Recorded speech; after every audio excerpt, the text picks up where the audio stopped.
speaker of this session. I'm immensely pleased and privileged to introduce Mrs. Hemanti Dey, who has been engaged with a wide range of world-renowned scholars and academics in her over 25 years as a publishing professional. Her deep understanding of the entire range of social science research and emphasis on language and content have resulted in numerous volumes, monographs, edited compilations, reports, etc. across a range of disciplines and topics, some of which have become academic bestsellers.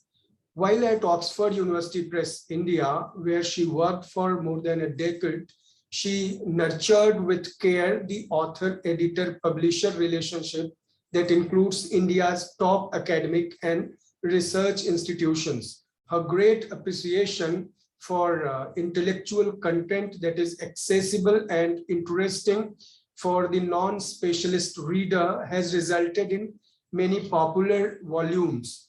Currently, she is Senior Publishing Coordinator at Nehru Memorial Museum and Library, Teen Murti House, one of the finest social science research institutions in the country, at New Delhi, where she has been looking after the prestigious Nehru Memorial Museum and Library occasional paper series for several years now.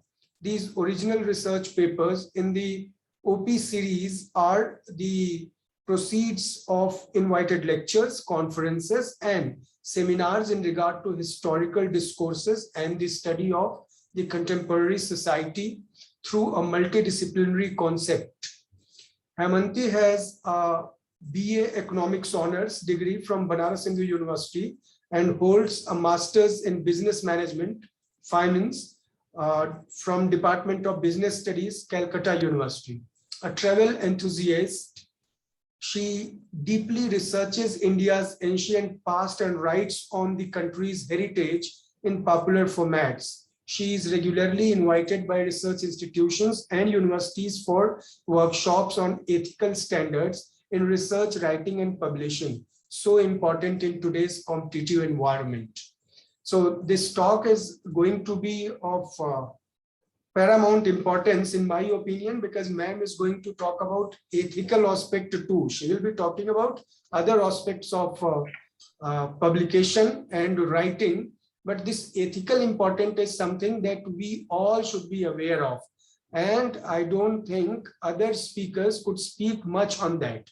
They were more focused on writing aspect, because the whole thing is titled, the workshop itself is titled as academic and research writing, but a very important aspect of writing is the ethical side, which is actually the whole country is suffering from that. You all must be aware that this copy paste business has become so rampant these days. So I would request ma'am to start her talk, and I really thank her for accepting our invitation. Thank you, ma'am. Over to you. Thank you, Dr. Prabha Shankar Dwivedi. I'll call you Prabha if I may. You Yes, look yes. so much younger than me, all of you. Okay, so I start my presentation with thanking all of you, especially Prabha, for inviting me to this presentation, come talk, come lecture, come whatever you may say, to improve the quality of publishing academic research. What, his concluding sentence said that, it has become rampant. It is not rampant, it is alarming. And the more alarming part is, publishers are accepting it. Because, the institutions that are responsible for looking at good research publications themselves, are making a lot of, slew of rules and regulations that have such big holes, and through those big holes, people are resorting to, I should say, unfair means, because that gives them easy access to publishing. Like a few number of papers you have to publish before your next promotion. So this is all job oriented, career oriented, profession oriented. So there is, a trap, okay, to make it easy. So I'm going to talk to you about, ethics. Yes, ethics on publishing and conflict of interest. So I'm going to share with you. If you have any doubt, you can ask me later. We shall have, Prabha has said that we shall have a Q&A session. So first, let me talk to you, and whenever you have any doubt, either you note it down or you can remember and talk to me later. So let me share with you a few. It's not a few slides; it's quite a bit of slides. But I think just bear with me, and I shall find out the.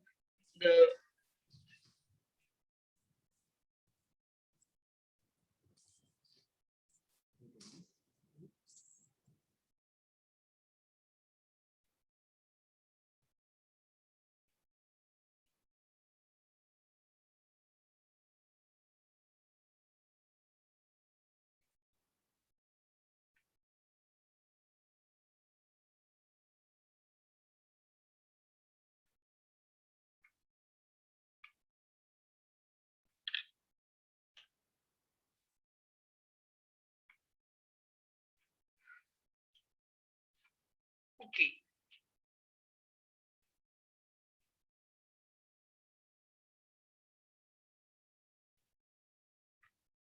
Am I visible now? Am I visible? Yes, madam. And am I audible also? Yes. Okay. So actually, what happened was there is again, last minute glitch. I have to be, to introduce ourselves better.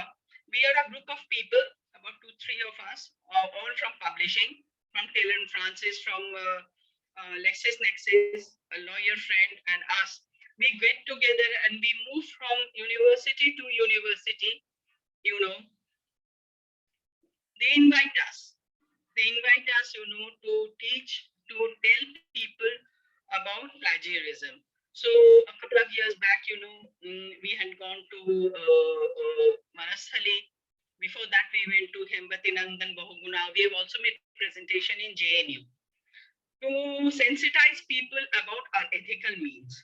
So now I'm going to share with you the slides. Okay. So to begin with,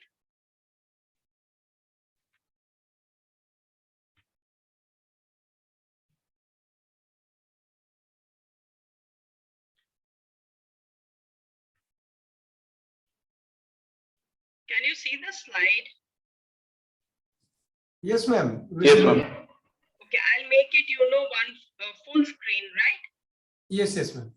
Yeah, I'm not, I had already told Prabha, I'm a little technologically challenged. So you please have to bear with me. No issue at all. So now, can you see it in full? Yeah. Yes, ma'am. Visible. So basically, we are talking about ethics and conflict of interest. This was again a presentation for MDU, but on special request from Prabha, I have added, something on, what is the definition of plagiarism and how to overcome it. So basically, academic career and publishing, like what, why, where, and how. Now, why do you publish? Why do you publish? What do you publish? And where do you publish? Now, where and how, the last two ones, these last two bullet points, where and how, these are more important. Which publisher to choose from, and where, in what format you want to publish. Whether you want to publish a monograph, whether you want to first publish as an occasional paper like we do in Teen Murti, right? Original research, those which are delivered there, we invite the papers. And then there is a very stiff review process. So it's a peer-reviewed series, a peer-reviewed series. And then, after having published, scholars, they say that we want to publish it in another book form, maybe a chapter in a book, or maybe develop those, that lecture into a full monograph, fully authored by the speaker. Fine, but you have to acknowledge. I come to that acknowledgement part later, that you are acknowledging not only another person's work, but also your own work. Okay. And how do you do it? How do you do it is who to approach, whether it's a journal, how do you approach, how do you write? If you have written a manuscript, okay, you can't just be sitting on it. You got to approach the proper people, what they will say, what you are required to do as an author. Okay, so one side is the author and one side is us, publishing research, publisher, academic publisher. So we'll come to that later. First of all, publishing research. Why is it important to publish research? And all of you, including Prabha, please tell me if you have already listened to these points, then I shall skip. Because, can you see my slides? Yes, madam. Okay, fine. So if I am repeating what other speakers have said before me, unfortunately, I was so extremely busy, I could not. Prabha had shared with me the link, of the previous 2-3 days, but I could not even attend a single lecture. Yesterday, yes, there was Rajoria, I think, Vandana Rajoria, I heard her. So well, she did not cover anything, but before that, if people, lecturers, speakers have covered these points, then I'll skip those. Okay, let me know, please. So why is it important to publish research as paper or as book? So for natural sciences, a book is difficult. I'm sure among the audience, there are many scholars with natural sciences background and also social sciences that I know. A book is difficult, but a research paper brings international fame. That you already know.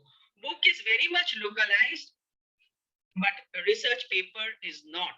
Like, immediately they are, nowadays even books are available in e-form.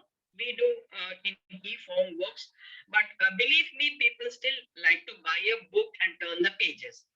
But paper, immediately, and it's more and more, there is a tendency among scholars, to seek out international journals, right? So, and there are very stiff, right now I'm editing a paper that is, on agriculture. One agricultural scientist from a very famous, I'm not mentioning, very, very well known, one of the topmost institutes has sent me a paper that's saying that we want to publish it in such and such journal, which is published from USA. Please look at it and edit it properly. So I was actually busy with those things. So therefore I missed good lectures, I think. For the social sciences, a book invariably follows a research paper or several papers. So now if you have written several papers, I'll ask these questions later, that how many of you have actually collected your papers, your lectures, and published this in a book form? Many of you may have done it. So you can ask me these questions later. Research is as important as dissemination. So now, I'm from economics background, by the way, and then I did my management from Calcutta University. So while at Oxford University Press, we interacted with almost all world famous, economists, almost all, especially those in India. We did not, there was not a single good, well-known economist whom we did not publish.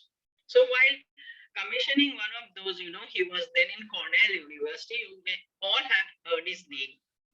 So he told me that, Heymunti, the problem with, Indian researchers and the difference between the American researchers and Indian researchers, both in the social sciences and the natural sciences.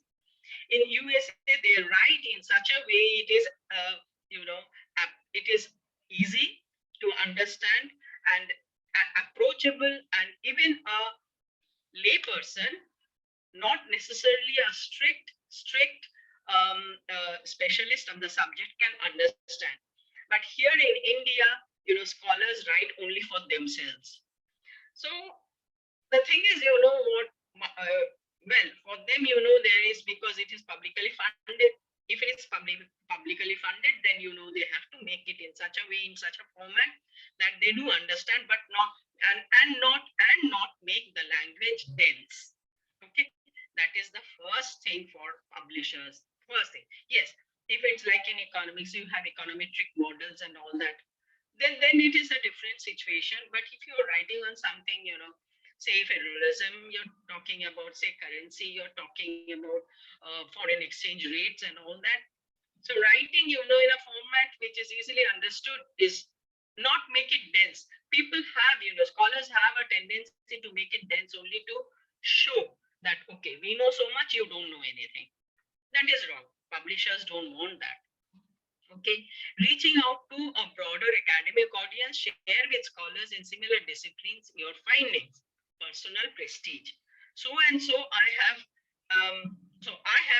published 4 books. How many books have you published? Now, of course, it is, a requirement from the EGC. You have that API thing, right? Every day I'm flooded with calls, Hemanti, I have got to publish 10 papers in the next 3 years. Otherwise, I do not get a promotion. Now, 10 papers in 3 years is humanly impossible. But University Grants Commission has made such rules. In fact, one very, very senior person, an emeritus professor from JNU said that, UGC has actually killed, the academic, what do you call, the academic community. In fact, it has. With that, in fact, if you look at the UGC KL list, I don't know how many thousands of journals are there. If you pick them up and if you look at the quality, you are not happy. Okay, so reputation in the academic world: inform and communicate results to your peer group, discover new aspects, spread the results, spread the message. Why publish? Continue. I'm continuing with this. The first bullet point that you see is career in academia. First consideration is job, and then is promotion. You are armed with so many books. You can see all the spines, from all the top publishers of the country, 8 or 10 of them. Then you have published about 10 papers in different journals, half of them abroad, half of them in India. And they say, okay, sir, I have published so much, and this is my job. And then for promotion, I've just told you that how many papers, I don't know exactly the number, but the kind of 3 scholars have approached me. All of them, are teaching in DU. And they are saying that, we have to pay. Will you please edit it for us? And it is fast. It should be fast because we have to submit fast. I said, editing does not come fast. It's not a quick fix job at all. Sometimes the writings are so bad, you are almost rewriting it yourself. So your research is being done by the editor, the publisher. Okay. Then why do publish? Citation impact and databases for evaluating academic performance. Online tools like citation index, etc., enable us to find how many times the author's work has been cited. The Indian Citation Index quantifies usage and impact. Gain funding and financial reward. This we will actually discuss in a broader perspective, in ethics and conflict of interest. So here we know the UGC criteria. So I'll just, refer it. So research publication, a list that is subject to alteration and modification. Research publication points, refereed journals, you have points. Non-refereed but reputed journals, recognized journals, you have points. Conference proceedings, again, full paper, you have joints. So now, again, we come to this, so basically, what we are looking at is, how to get grants, how to growing reading public. Growing reading public in the sense, not only the experts, also non-experts, but informed, non-experts, but informed readership. Okay. So then these are the things, who will be reading your, who will require your papers to be published, who want you papers to be published. Where can you go? Where will you profit? Not only monetary profit, but also, your esteem goes up. You are known in the academic circle as somebody, who can write well, who can convey a message, in a very crystal clear form. Okay. So why are people writing new courses and centers within universities? Now this is very interesting.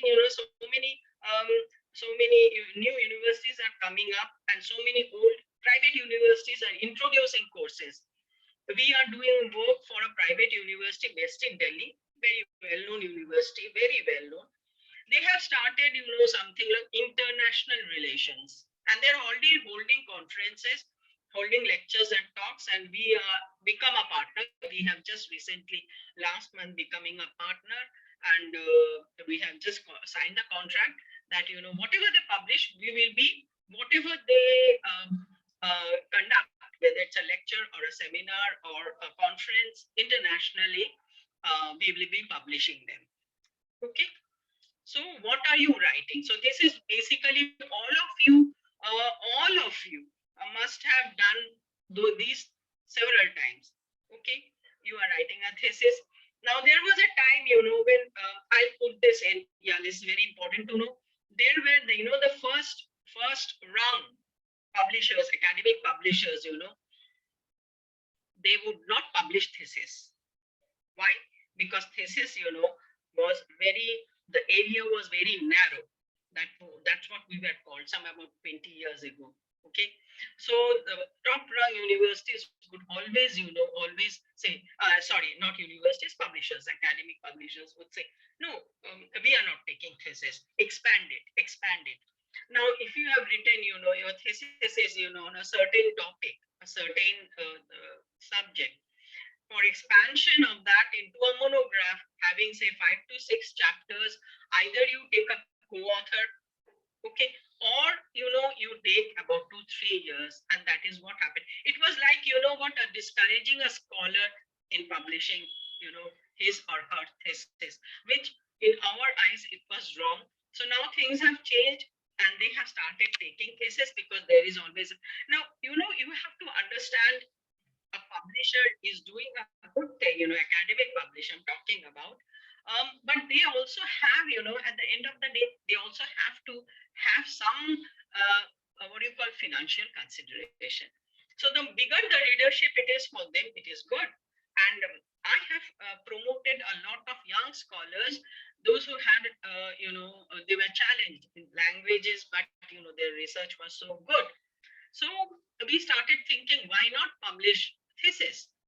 So we can actually approach, that kind of segment who would benefit from this narrow, what you call narrow study.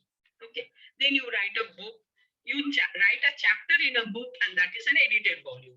So many of you may have become volume editors, and you may have actually invited papers or conference proceedings. And, as a volume editor, you may have contributed a chapter or an introduction. Then journal article. The journal article is actually very important, because all top-rung journals, either they are very well reviewed, peer reviewed, or they are so prestigious, they will reject your paper at a snap of your finger. Okay, working paper, occasional paper will club together, doing at Teen Murti. This is also again a peer review thing, but again I should say that this is not in the UGC list. Okay, magazine article, newspaper piece, that is a newspaper piece again becomes what you call a little less formal, right? Then review article, book review, that is also you are reviewing books. In fact, we send out every month, we send out 2 of our papers for review, and we have to actually look up experts. Who is this expert who can review this paper properly without any bias, with deep thinking and deep subject knowledge? So that is very difficult to find, somebody who has read the subject, somebody who has taught this subject and somebody who has written on this subject a similar paper. Only that person, can read. Then conference, seminar, presentations like you have done, you can actually get the papers together and bring out a book on academic publishing. I think IIT Tirupati can do it. I mean, this is just an idea. Then blog, online portal, and social media. Those are actually much, much less formal. So that is why what.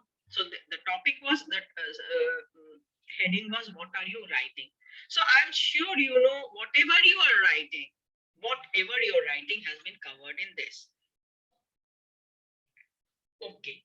Now, what is the USP of your project? Draws immediate attention in what way it is unique. Now that I think this has been covered in at least am I right, Prabha? Has this been covered? That is it pioneering, new evidence, source No. material? Are you? No, ma'am. Sorry. No, ma'am. Okay. Not covered, ma'am. Okay. So you know. Ma'am, what you are discussing, all these things are new. Okay. Thank you. Yeah. You know what? See, we have spent so many years, with publishing. We actually discourage people, when they with full citation, full source, full acknowledgement, they are giving us the same material. So immediately we look up the list. Said yes, so and so has actually written the same thing. Same thing. It's not plagiarism.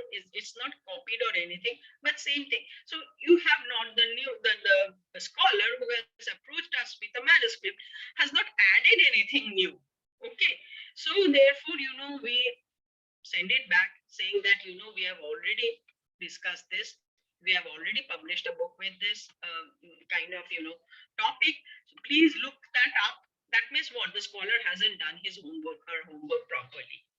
She or he should see, what is available in the market already, in the readership market. So she hasn't, just I'm writing and therefore I need to publish it. And then, it becomes competitive.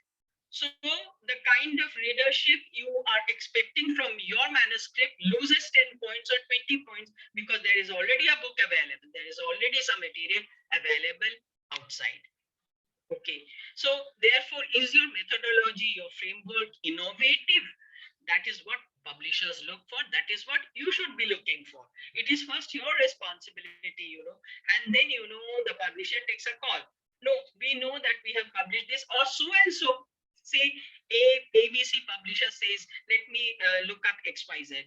You look up XYZ and say, okay, no, this is the whole thing has actually been published by so and so publisher. It is nothing innovative, nothing new. Remember, we are talking about higher education. It's school, not school text. School text is different if you're talking about PhD and postdoc.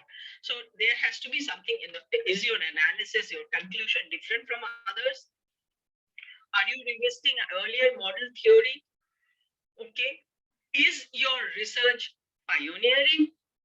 So that is a catch for the publisher, Is your research pioneering? Are you adding something completely new to this, to this subject, to this topic? And it's kind of, we say, often we get queries from our authors, my book is not selling, I'm not getting royalty. You know why it is not selling? Because, people are not finding it something new in your book. You may consider that, yes, I have written something earth-shattering, some brainwave, some rocket science. But you know what? Often we see, it is, when it comes out in print form, often you see it is very mediocre. So you have not added anything new to the literature. So therefore, reviewing the literature is so very important. Okay. Or you are writing new existing research in a more interesting, accessible way. This is very interesting. Somebody has written something in a very dense way. You write it, what you call in a very lucid language. Your presentation is very easy. Like, in Sanskrit, we have this, in Bengali, we have this, I'm a Bengali, by the way. So we have this pranjal. Pranjal, very easy. very easy so that everybody understands. Even growth theory, modern growth theory is presented in such a form, you would say, okay, I understand.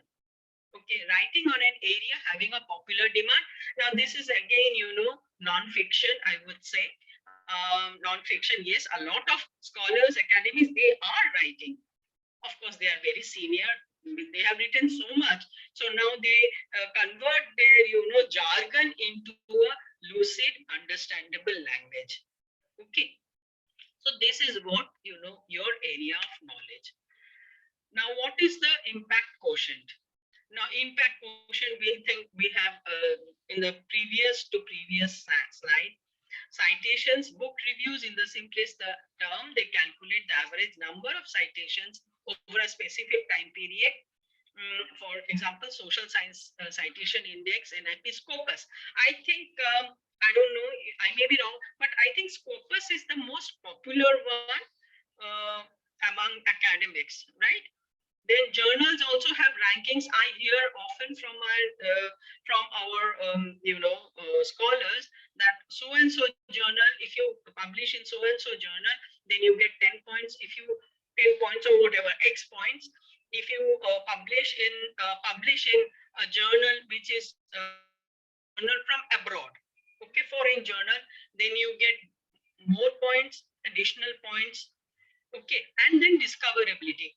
How quick and fast your work is cited, not only cited, also discovered. So discoverability would like. Why researchers hesitate to publish? Now, often, we tell, why don't you publish? There is this young lady, she is in a research institution in Calcutta. So she has sent me a beautiful piece, This is on women's education from 1930s to I think 67. She's covered the period. There is a logic. She has been writing and writing, and she's not turning over her manuscript. Why?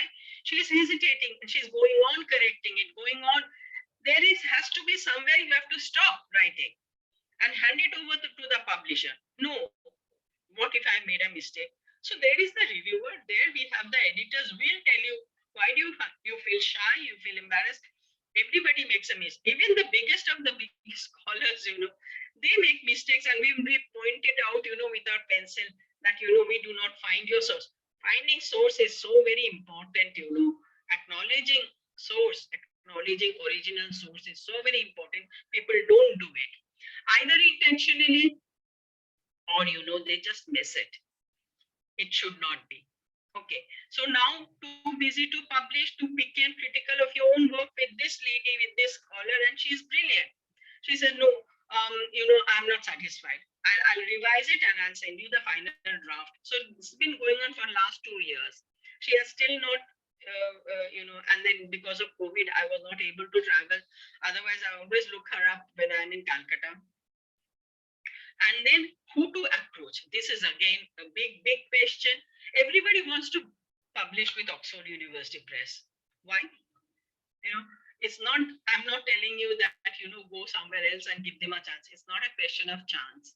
You think it's prestige, because OUP will do a better job than, say, Cambridge University Press or Taylor and Francis or Sage or Harvard University Press or Tulika or whatever, or Hartford College.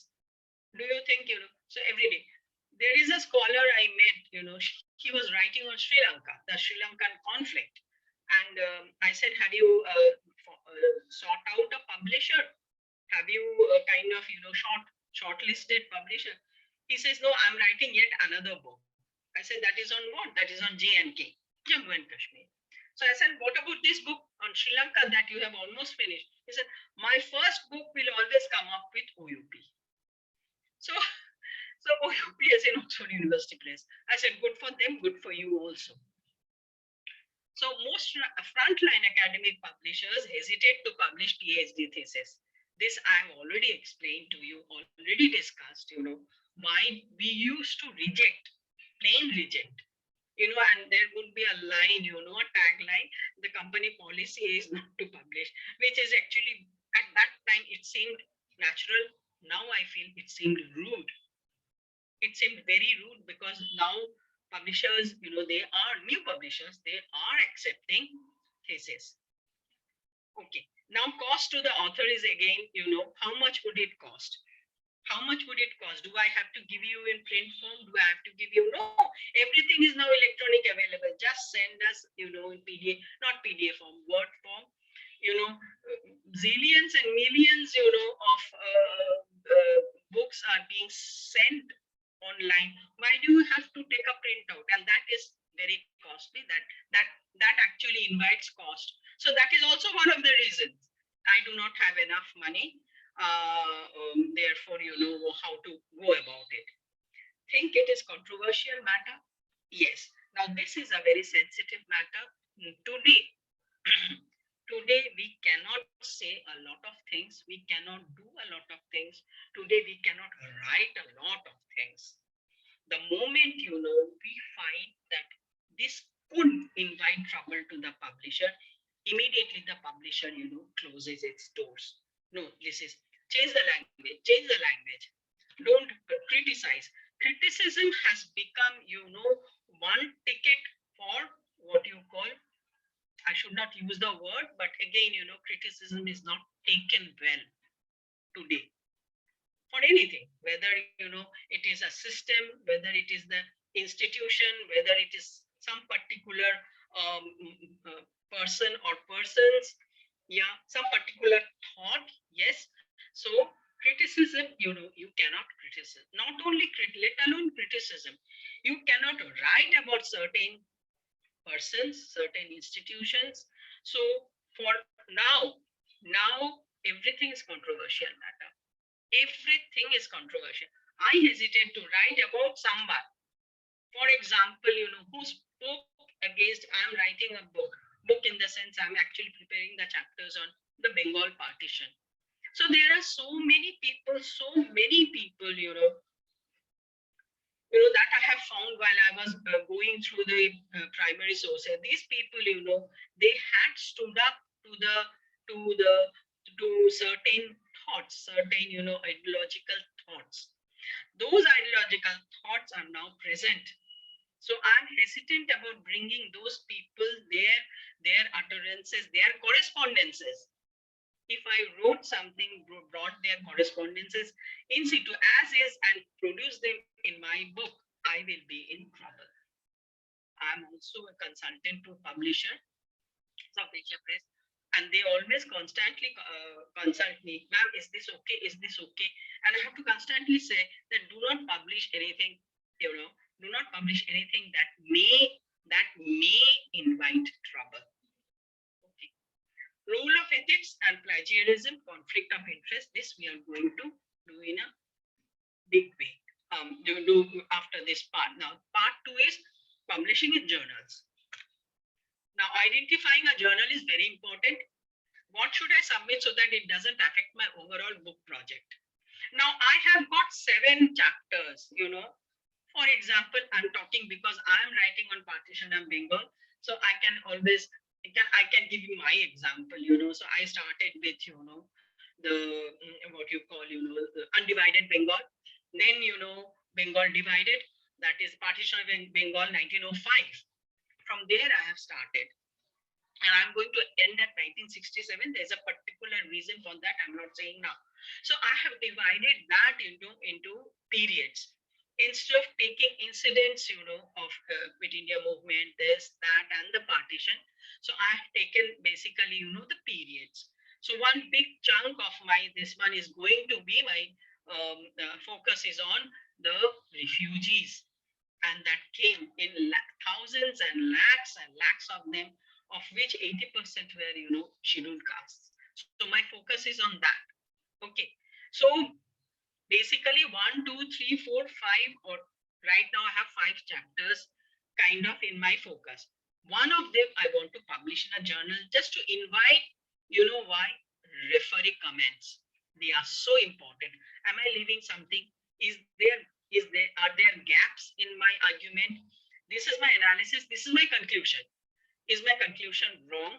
Is my analysis going in a different trajectory? So I want to publish 1 or 2 papers. Papers are getting ready. So the thing is, what should I submit so that it doesn't affect my overall book project? If I am publishing with, say, EPW, okay, so I publish one paper, okay, and then my next project is my book, and that paper is going to be a chapter in my book, okay. It should be written in such a way that I can make modifications so that I am not copying my paper that I have submitted into my book. That is called plagiarism.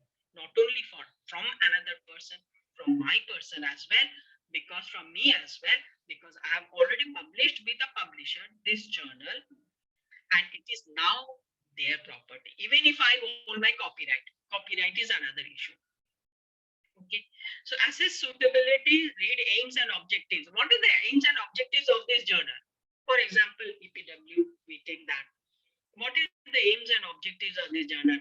We just can't actually, we just can't choose a journal. This is good for me. You see, what are they publishing? Are they in your line of thought? Are they in your line of work? Often, we are sent papers that is nowhere near to what we are publishing online in Nehru Memorial, but we reject it because it is not, what we are usually publishing. Now it's of course online. Okay, then yes. Now identifying a journal is, we have to also do a lot of homework. How long does it take for them to review? Review takes a lot of time. I'll tell you very frankly, authors keep on, how long has the review come? Has the review feedback come? Has the expert feedback come back? What do we have to do? Experts take time, because supposing today I'm talking about Prabha. Prabha has sent a paper that please, can you review this paper? He has assignments, he has papers to check, he has to teach, he has so many other things to do. So, an article of say 7,000 to 8,000 words will take time. So sometimes it takes about more than 2 months, more than 4 weeks. We give them about 5 to 6 weeks, but it goes on because the reviewer who is a scholar who is also teaching. So therefore, you have to do your homework, find out, what is the average time taken by the journal. Otherwise, you lose interest. Okay. And then the journal, whether it is online, now everything is online, of course, print very few, and the periodicity. Is it annual? It is quarterly. So if this suit your design, fine. But just because a journal happens to be on top of the line, on top of the list, don't rush for it. It may not even suit your line of thought, suit what you have written, suit your discipline. But because it is a prestigious journal, so therefore, in all probability, this journal might reject you. And that is very, very unhappy situation, very disappointing. So common grounds for rejection. Okay. So many of you, or maybe all of you, wherever you have gone, you have approached, you have been published, but there are common grounds for rejection. What we, reject: poor quality research, no meaningful contribution. Okay. Incongruent with journals' aims and scope or subject area suitability, or poor presentation. Your research is fine. You have gone to primary sources, you have quoted secondary sources, you have quoted verbal, you have filled up with all kinds of, very noble and good and kind of, path-breaking research. But the way you have structured your paper, structuring is so very essential. The way you have structured your paper does not suit their purpose. And you have to always keep in mind, nobody is going to rewrite your paper. No one. They'll throw it back at you and say, you do your homework. And when you find it is suitable to publish, come back to us. We will not do your homework. We do not have lazy editors here who will keep on writing your paper over and over again. Okay. Journalistic piece, straight thesis chapter, or project report. These are the three cases where they reject. Length is another. We got a 16,000 word length. Even if an editor sits down, it will cut down. It'll just cut. Take up the scissors and cut. editors do that. Yeah, but then is there a flow? If there was a flow, the editor's scissors has cut that flow. So it is truncated. One piece here, another piece there, another piece there. So that is another, reason for rejection. Poor style, language, and grammar. I told you, nobody has that time to do your work for you. You have to do it yourself. Then again, this is another poor theoretical the framework that we often find. Often we find, the theoretical framework is weak. Okay, libellous, unethical, rude, or lacks objectivity. That we have already, and then of course objectionable statements also, which is very sensitive. Now, publishing ethics. This is, this is again yes. When Prabha approached me, I said I'm going to talk about conflict of interest in a big way. Yeah. So he says yes, that is what we want. So when authors, what is conflict of interest? When authors, publishers, reviewers, or editors are engaged in publishing something with not so clear interest that may mislead or confuse the reader. The reader is reading your piece and it is developing certain ideas that are not good for scholastic reading and is intentionally or unintentionally contrary to another purpose or goal. Most often it is intentionally. Let me tell you that conflicts of interest happen. This could happen by influencing any or all parties involved in the publishing of such a material. So we'll come to the agencies, we come to the agencies that are involved, yeah, and create, all these agencies create a situation of, and the author is a partner to it, intentionally or unintentionally. So far, have I been understood? I can repeat if you want.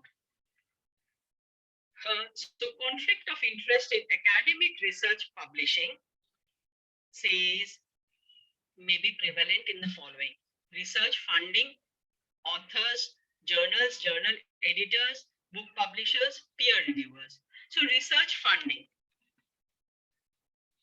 So you know what? All of you, many of you, several, you may have received grants, you may have approached institutes or nodal institutions, who grants, basically the funding agencies. Now, most often, they have their objectivity, okay, we will grant you this, right, on so and so in such a such way.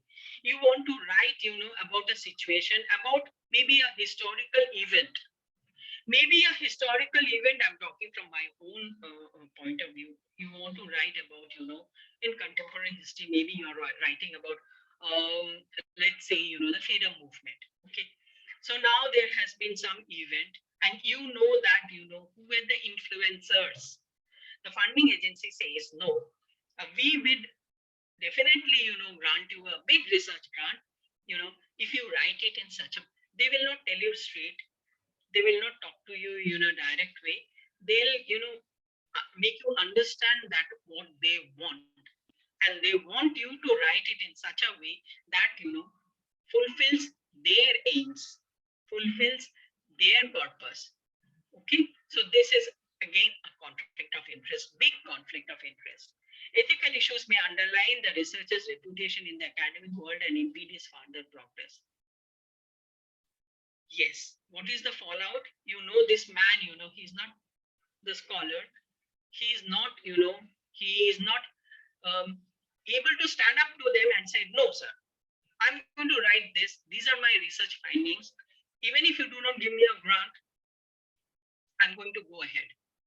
Yeah, but I will write what I feel is right. There could be ideology involved. Yeah, and there could be also, some kind of peer pressure involved. Okay. Misinterpretation of data may lead to misuse, conflict of interest affecting researchers' findings. Yeah, for example, in economics, data manipulation is something all of you are familiar with. Here, you say, for example, the human index, human development, HDI. You want to manipulate the data. You have collected the data, from primary surveys, from secondary surveys, from field surveys, whatever. You have manipulated the data in such a way it shows a particular, what you call a particular feature, in a way that the agency is fond of. The agency wishes the public to know. And then, everything becomes political. Then they say, see what we have done, see what we have not done. See, the previous so and so did not do it, but we are doing it. This is all, data manipulation, manipulative data.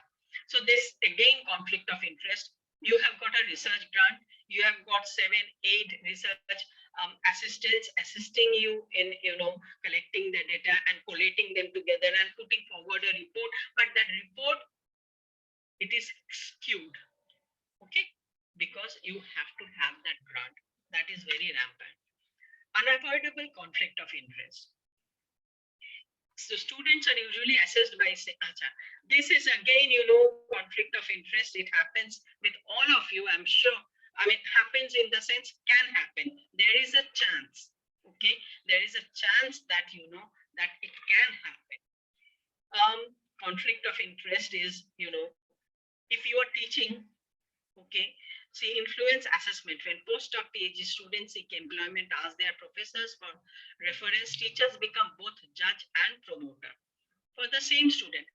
I have taught you, I have evaluated your output, okay, but at the same time, you are coming to me, sir, can you give me, a letter of reference? So I write, okay, this student has done well.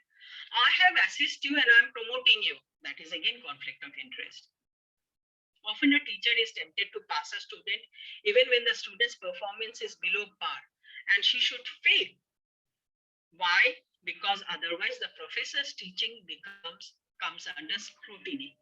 This is so often is happened. The student intake was what I call, would be limited. The teacher was not able to articulate his thoughts or her thoughts, and explain to the student which she or he was unable to take. So therefore, when the time for assessment comes, the teacher passes the student. In normal case, the student should not be passed, should be failed. But the teacher's reputation comes under scrutiny, and therefore, the teacher passes the student. Specific areas of conflict of interest in academic research publishing. So there are various publishing platforms, journals, monographs, authored volumes, edited volumes, co-authored volumes, etc. Some of the most prevalent practices among potential author researcher, approach by researcher to multiple publishers. We have this so often. So often. Last week, this person, he sent us a paper. So we started, looking at it, internal review, which reviewer. It started actually the selection process. Which reviewer to send is a big process, who is the best expert and all that stuff. Somebody, from the editorial team said, ma'am, let us, ask this person, because I have seen this paper published somewhere. Let's ask this person if he has published it elsewhere. So, he asked this person, he said, no, I have not published it, but I have sent it to so and so and so journal. Why have you sent it simultaneously to so many journals? Please, I'm telling you, these are all ethical standards in publishing and also research writing. You do not approach all at once. Don't do it. If you have, okay, ABC is the best, let me send it to him. It suits my purpose. It is in the same area. It will be published. Only when you get rejected. Yes, rejected is the term. It sounds a little rude and unhappy, but that is the term they use. It gets rejected, you go to the next person. Some of them are so bold, they write, in mail, they write, I have approached so and so and so. If you think it is unfit for publishing, then I will approach so. So go ahead. We have got so much, on our plate. And they're boldly declaring that I have approached this journal, I have approached this one, I have approached this. I've also gone abroad, approached, a journal published from the foreign country, and I have approached this. Are you interested? No, we are not. Okay. Pre-published material, there are various ways in which conflict of interest can be brought about. This is something very funny. Often happens, has it been published, and the thing is, with practice, even with you, it will become, if you are going on reading, reading something for decades, even if there is a slight change of comma or a full stop, that, the researcher with minimal effort has tried to change, what has already been published by another person. Immediately it catches your attention. And then you ask, call him up. Have you published it elsewhere? No. Have you taken it this from, we have this software. We use a lot of softwares are available in the market. We at Immunity, we use Authenticate. It immediately catches up. I was talking to Prabha yesterday. 60-70% has been published. It is plagiarized. Even the source is not acknowledged. Source, not acknowledging the source is a crime. It is copyright infringement. I think it is India Copyright Act. India Copyright Act section 16, subsection something, I forgot it. We have to deal with it on an everyday basis. Plagiarism. So pre-published material, even if your own paper you have published in another book and you are giving us the same paper. Okay. So what happens is, you're plagiarizing your own and you're being disloyal to your original publisher, the first publisher. You have not made any changes. Some cosmetic changes here and there, some paraphrasing, which is not paraphrasing at all, just changing the structure of a sentence. And in that you make grammatical errors because you're wading into something which is unfamiliar to you. Adding substance to an already existing paper without changing the original version, falsifying. This is something, this is something like, which actually I should say is, it will not stand scrutiny at all. Unaltered version without giving a declaration. This is often happens. We get, ma'am, I presented a paper and you have published in the occasional series. I am going to publish with, say, Cambridge University Press. My forthcoming book has a chapter and this is the chapter.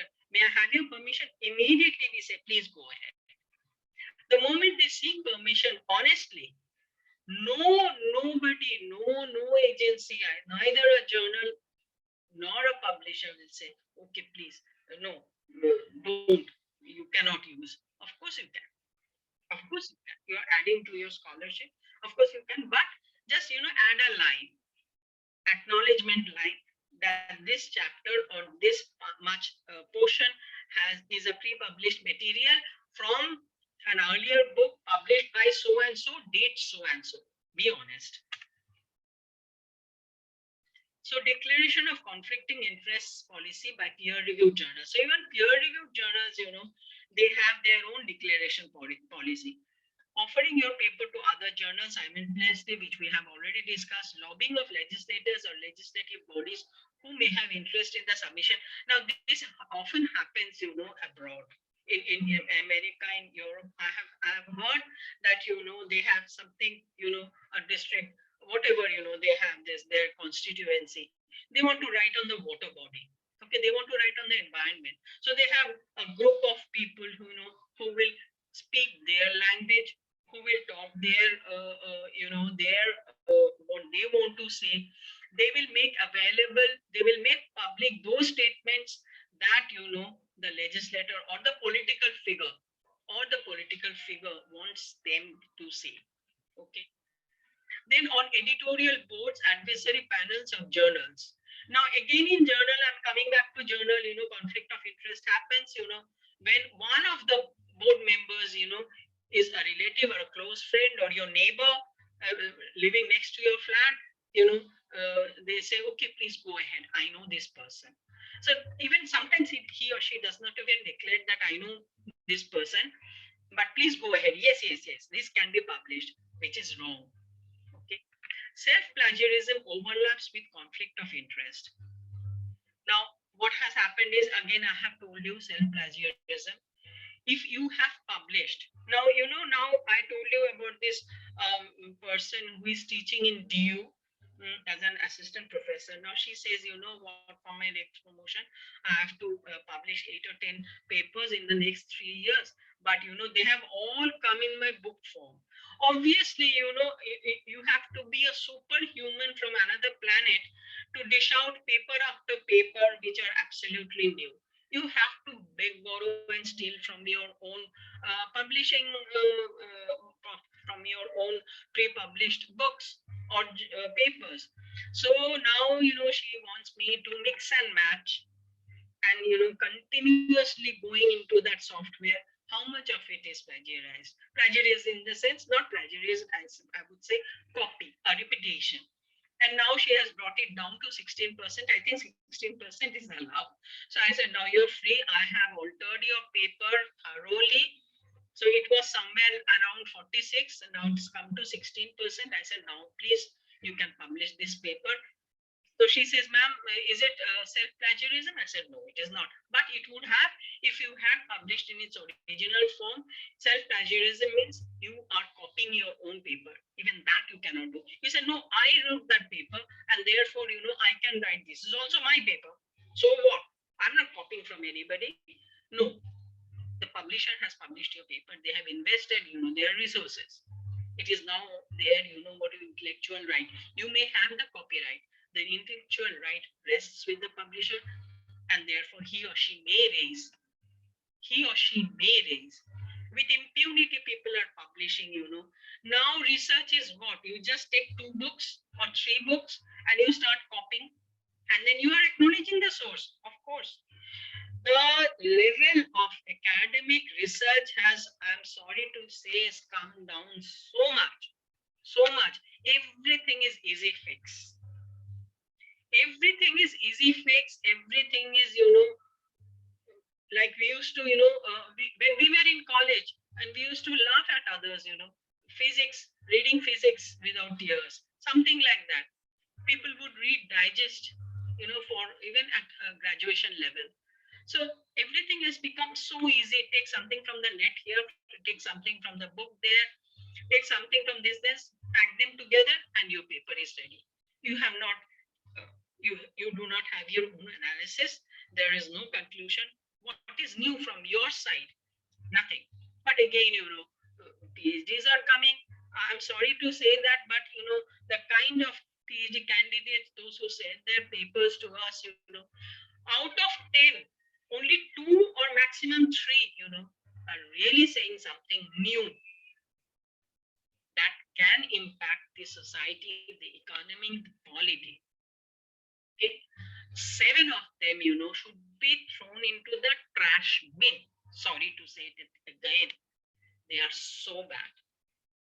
On the other side, there is very good research, original research, but written so badly, you do not know whether the person is writing philosophy or Sanskrit or literature or economics.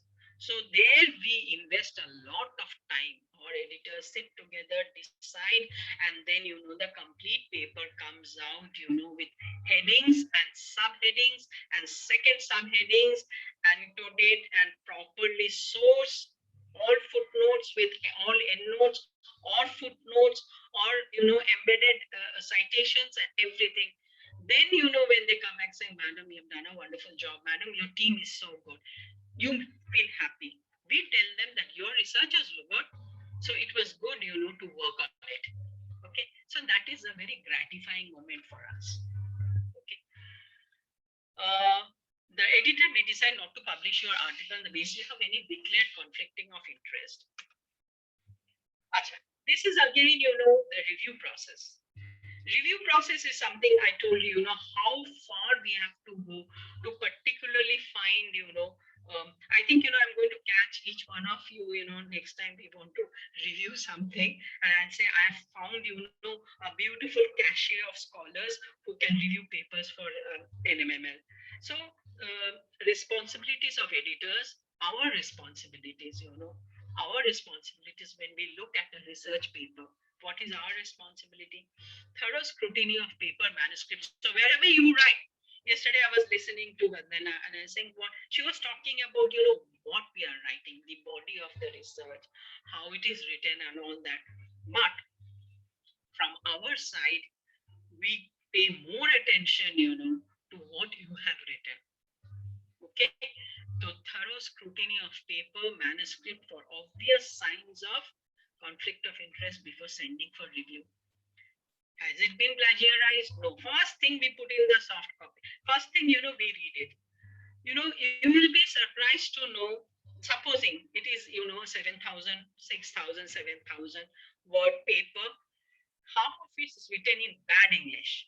Fair enough. Not everybody is, what you call comfortable with good English. Bad English for us, we are there for it. All of a sudden you find two paragraphs, and they are written in such excellent English, impeccable Queen's English. Immediately you catch, okay, no, this has not been written by the scholar. It has been copied. And then you start looking for the source, no inverted commas, no quotes, double quotes, single quotes, no citation, no footnote, no endnote, no source, biblio, nothing. Immediately you query the author, please write, give us a mail that will be for our official records, whether it has been taken from something, from somebody's already published paper. So it's immediately, this recently happened about a couple of months back. And he says, no, this has been paraphrased. No, what is paraphrasing? First tell me, what is paraphrasing? Just alter a sentence is not paraphrasing. No. It has to be, I'll give you an example of paraphrasing right at the end. Okay. So now let's move on to the, how much time do I have, Prabha? How much time do I have, Prabha?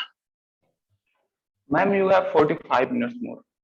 I have 45 minutes more. So I have used up almost like Yeah, it's 10:12, ma'am. So you still have around 48, 47 minutes.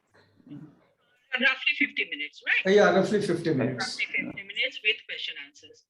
So thorough scrutiny of paper manuscript for obvious signs of a careful selection of reviewer. This is a complete responsibility of the publisher, a very careful, who will give an unbiased feedback, unbiased comment, of your paper. Okay. Alert author to those in advance to avoid delay, monetary loss of job opportunity. Often, ma'am, please make it fast. Please make it fast. Ma'am, I need to, at least ISBN to de do. First of all, we have to accept it for publishing only, then we can issue an ISBN. Chalo, okay, fine. We'll give you an ISBN because we know we are going to publish. It's a good piece of paper. At least, let it come back from the reviewer. What if the reviewer says no? Totally, it should not be done by you.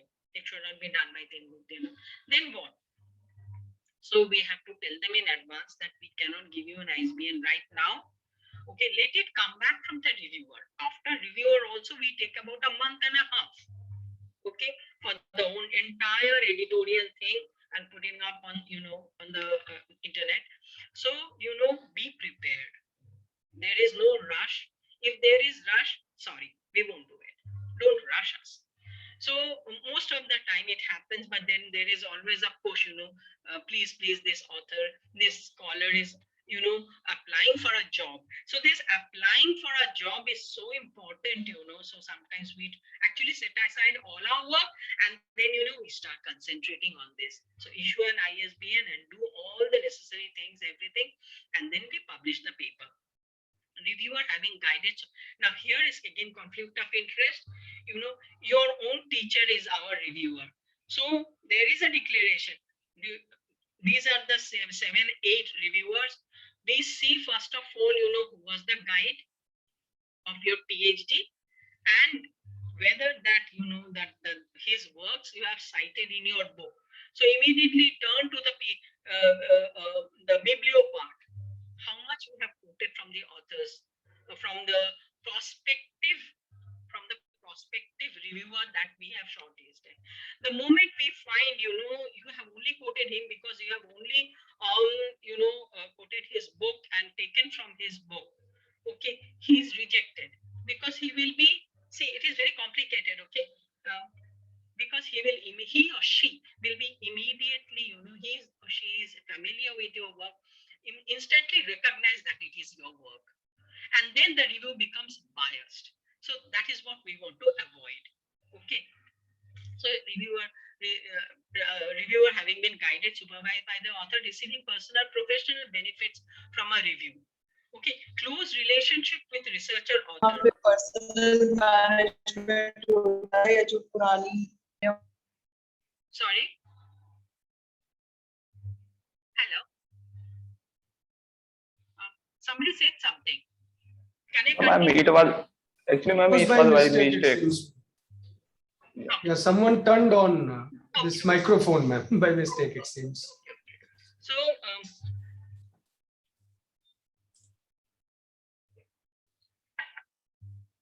so a reviewer having close relationship, which was not declared earlier. In the process of the review, we came to know, immediately withdrew that no, we are taking it away from you and giving to somebody else. Of course, you know, there is a monetary loss from the institution, but it is strictly followed. Book publishing and responsibilities of authors. Be transparent. You know, be transparent. You know what being transparent means. So far, I've spoken on actually transparency, accountability, responsibility of authors. So be careful of authoring and publishing academic books with the aim of recommending this as course material if you happen to be from the same university, as this brings in conflict of interest. I'm sure you know, a lot of you, I don't know, this is just my guess. Long time back when I was in Oxford, I could have given these case studies, you know, but I'm saying verbally because that will save time. I was in Oxford University Press, and you know, somebody approached me, and he was from one of the IIMs. Okay, so he was from one of the IIMs. I'm not saying which. This, and IIM is an IIM. Okay, and he says, Imanti, actually, I had approached that. Do you have, like, you know, as a commissioning editor, sponsoring editor, we had to, you know, approach people, you know, for their manuscripts. So I said, Professor so and so, you have, if you have a manuscript ready, or if you're doing something, you know, always keep us in mind. That was when I was in OUP. So he said, yes, I'm preparing something. I'm actually writing a manuscript. So will you, are you interested? So I said, yes. And the topic was also good. It was very attractive, you know, and a lot of universities, including management institutes, were teaching the course. So I said, yes, we'll do it. It will sell well. See, at the bottom of it, in the bottom line is commerce, right?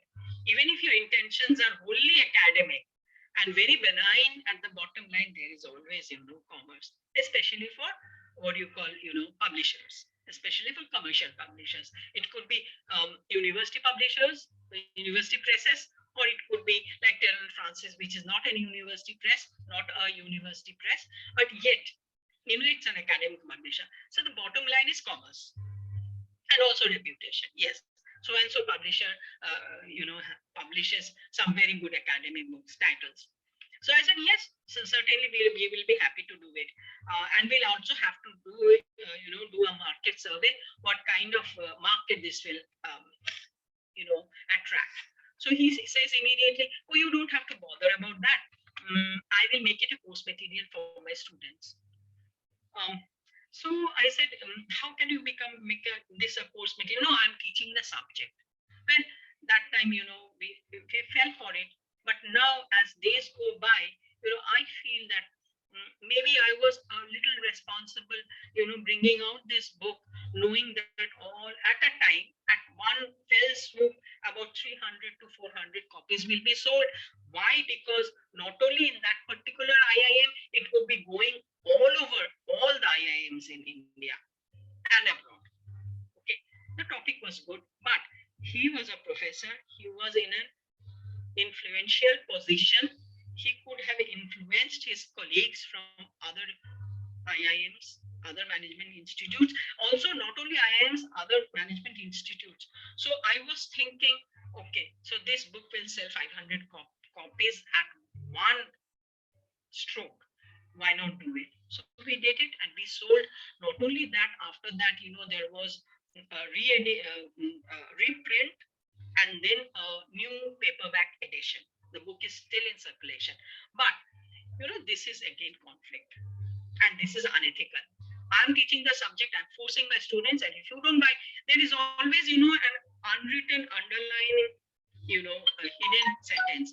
If you don't read my book, if you don't buy my book, you will get less points. It is there, even if it is not written anywhere, but inside every one of us, you know, that teaches you better buy. I mean, the better buy is always prevalent, but in the background.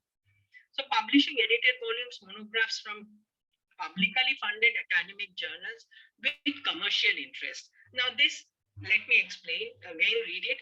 Publishing edited volumes, monographs from publicly funded academic journals with commercial interest. The other thing is many institutes, you know, many say journals, many publishers also, they get a lot of institutes especially, they get a research institutes, get a lot of grant from the government. They may be autonomous, they may be totally funded by the government or partially funded by the government. So now they have this research materials accumulated over years and years and years of research. Now you know what, for commercial interest, one or two in the influential category, okay, you know, they catch hold, you know, they call a commercial publisher, out and out commercial publisher. So will you be interested in publishing this as edited volumes or as collected essays or a series? So the commercial publisher is making money out of a publicly funded. So that is, you know, that is again a conflict of interest. And see, here the author is not responsible in any way. I'm talking about the institute. Yeah, I'm talking about the people who are influencing the decision. So violation of conflict of interest, can disciplinary action be taken for violation of conflict of interest? Take the paper. This happened very recently in the topmost journal. Topmost journal, I won't say what, it's number one in the country now. Yeah, there was this author, you know, who had plagiarized without mentioning the source. Okay, you're not mentioning the source, that itself is crime. You're not telling the publisher, the journal, that I have copied it. Now take the paper. Now what happened was, immediately I got a call from the managing editor. So they know that, you know, we deal with this kind of things. So he says, Haimanti, I've come across this. We had a meeting, and then, you know, it was, we had already found out that this piece, you know, was in toto copied, a little paraphrasing here and there, and, you know, the author gave us this, and without even having a look. Now the desk editor looks at this issue, right? First, it's the desk editor who can find out whether, you know, it is similar to another paper published in yet another journal. It could be a foreign journal also. It was already published, the issue, that particular issue, it happened last year. That particular issue was already out in the market and sent on circulation as e-copy, e-journal. So then they said, they called the author. First, he would not admit, and then he said, yes, a part of it. It was not part, it was almost whole. He had plagiarized the whole thing without acknowledging anywhere, not even a tiny bit. The journal issued a corrigendum and then withdrew the article from the internet, from their e-copy, and as well as stopped the whatever physical copies were in circulation. They recalled it. It's something like, you know, a car going bad, the steering or the wheel or the airbag, and the entire car, in the entire, all the units are recalled. Same way this was recalled. And now they have become extremely cautious, extremely cautious. So they see how much, because the journal had a reputation. Otherwise, they chalta hai. Okay, let them. If they find out that it has been copied and we have published it, doesn't matter. So therefore, revisit the checks. That is from the publisher's end. Revisit and check and check. How to deal with conflict of interest? We have already there. You know, we have established a process. This is entirely from, okay. So this is basically, you know what, plagiarizing. I'm always flooded with this kind of, you know, this kind of, what is plagiarizing? So the base reality of the academic process. Okay, that I'm copying from somebody and I'm giving it to somebody. Okay. New academic work must take into account the work of earlier scholars. Now, this is something only the scholar can say. Have you written something or have you thought something that did not exist before? Certainly not. You have read, say, about a dozen books, a dozen articles, 24 pieces, on this work. And all this reading has given you an idea that you can actually write something that will give a new dimension. I'm always talking about a new idea, a new dimension. Is it giving a new dimension? And if it does, then what was the original idea? Why am I not acknowledging the original idea? I should.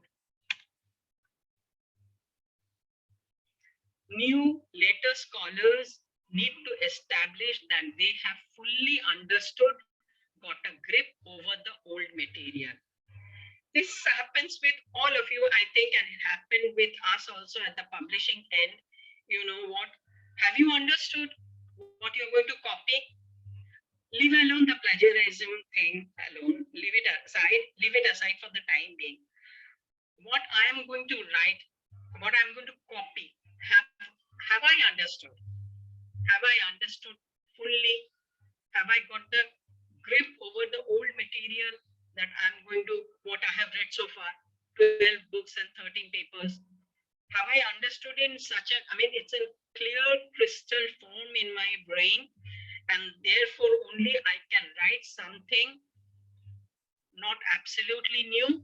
I can write, with a new dimension, with a new perhaps analysis, yeah, and perhaps with a new conclusion. So that, my readers, my students, the young scholars, they'll benefit from it. Now, this is plagiarism to avoid. To avoid what we should do, the work of earlier scholars must be clearly referred to and cited. Be honest, and be honest. Please, please, please.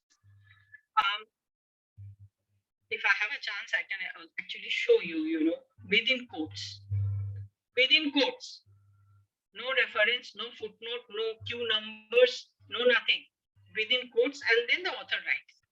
So now I ask the author, why have you put it within quotes? See, now, we have to be so very careful, and with our years and years of experience, immediately our eyes go to that. A young editor may just, oh ma'am, it was just within quotes because it was something totally, the author may have put within quotes because it was important, or maybe he wanted to draw the reader's attention. No.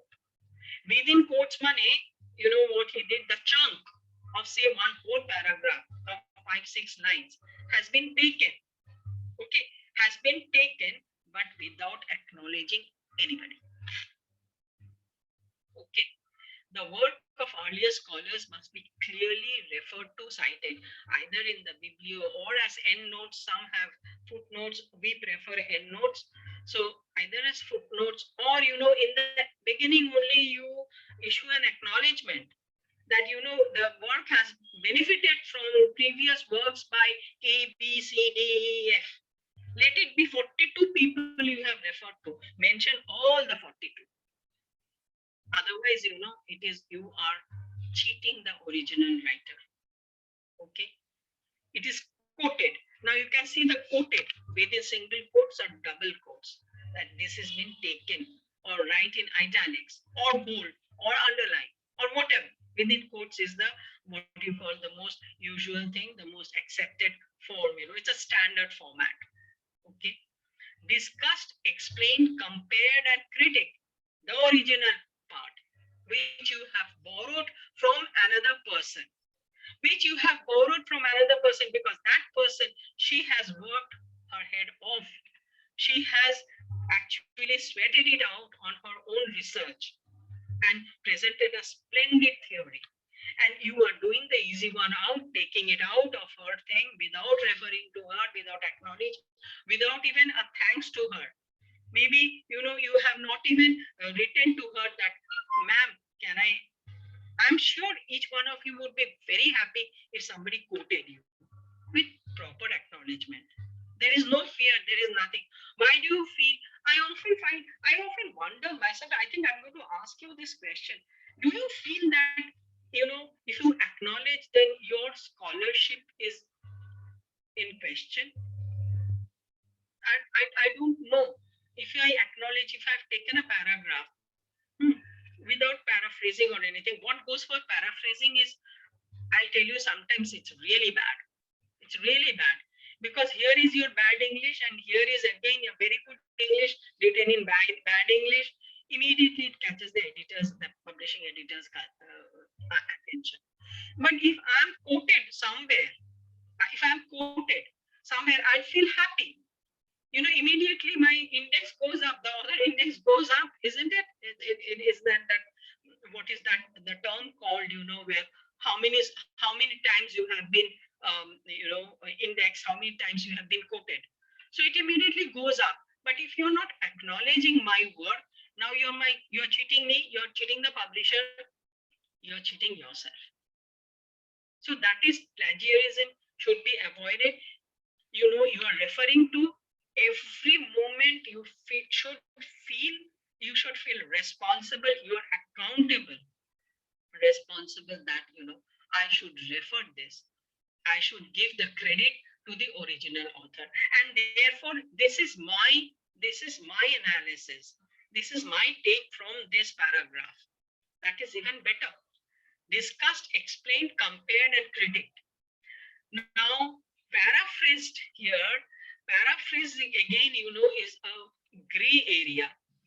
Described in one's own words and style. If you put it, in very funny things happen with us. That paraphrase material, we know that it has been taken from someone, fine. The paraphrase material, the syntax change, the construct change, the structure of the sentence has changed and everything. We put the whole paper, under scrutiny in the software. Even the paraphrase, once comes out and that has been copied. I do not know why it happens, how it happens. So even if you have written it in your own words, sometimes it does come up.